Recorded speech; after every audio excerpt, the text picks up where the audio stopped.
el occipital. El occipital, que es este hueso que vemos acá, que está de morado, el occipital. Este hueso es un hueso único, es un hueso mediano, simétrico y corresponde a lo que es la porción posterior del cráneo. Recuérdense, esto acá es anterior, esto acá es posterior. Y el hueso occipital constituye lo que es la parte posterior del cráneo. En este hueso se describen dos caras y dos bordes. Esta cara que tenemos acá es una cara exocraniana. ¿La ven? Cara exocraniana. Y aquí tenemos lo que es la cara endocraniana. ¿Ven? Todo esto acá. Acá, acá, acá. Todo eso ahí. Voy a señalar con mi palito. Todo eso acá es occipital. Vamos a comenzar hablando con la cara externa, que también recibe el nombre de cara posterior inferior. Tienen que saber que para aprenderse mejor el cráneo, principalmente lo que es la porción occipital, vamos a tomar como punto de referencia este foramen enorme que tenemos acá, que es conocido como el foramen magno.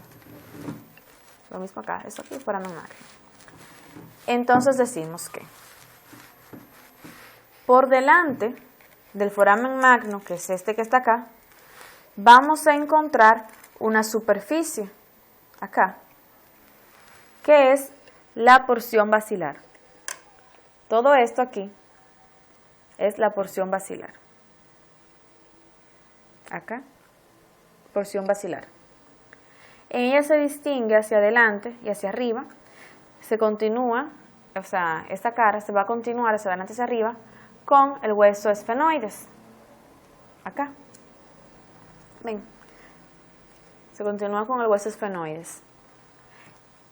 Esta porción basilar, en ella vamos a observar una especie de tubérculo que se ve aquí, que es el tubérculo faríngeo. En ese tubérculo faríngeo es donde se va a insertar la fascia faringobasilar, así como también el músculo constrictor superior de la faringe. Por detrás del foramen vamos a encontrar lo que se conoce como la porción escamosa, que es todo esto de acá.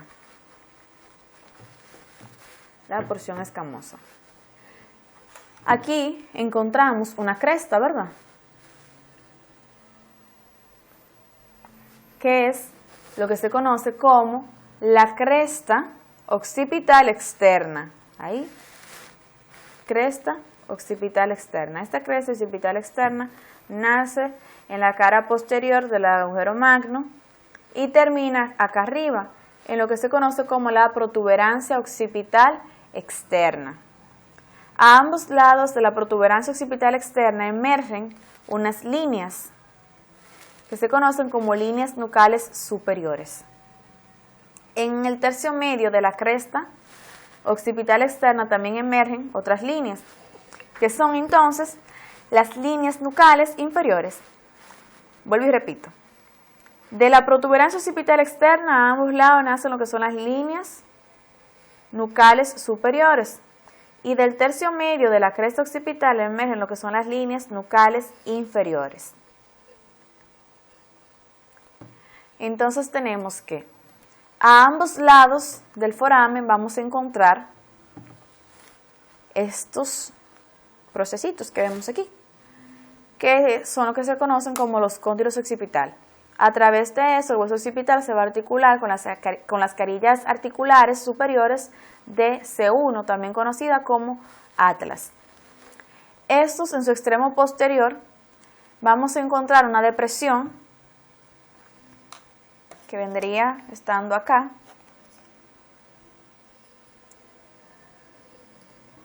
Sí, por acá. Una fosa posterior, que se conoce como fosa condilia, en el fondo del cual vamos a encontrar lo que son los conductos condilios. Ahora bien, si nos vamos por delante, a nivel de la base de los cóndilos, vamos a encontrar unos agujeros que corresponden al punto de salida del conducto del nervio hipogloso acá. Ahí. Ese agujero acá el agujero por donde sale el nervio hipogloso, ahí. Justamente a nivel de la base de los cóndilos.